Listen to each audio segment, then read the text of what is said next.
Hello, in front of me I've got Samsung Galaxy Tab Active2. In this video I'll show you how to use Google Maps offline. Firstly, open Google Maps.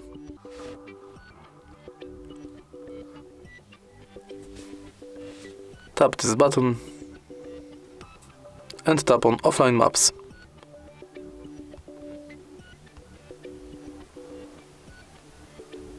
Now select your own map and adjust the area you want to download, for example here, and tap download.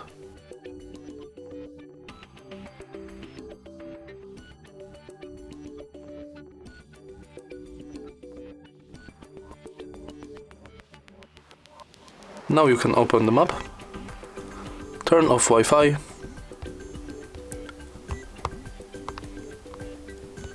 and navigate in this area offline.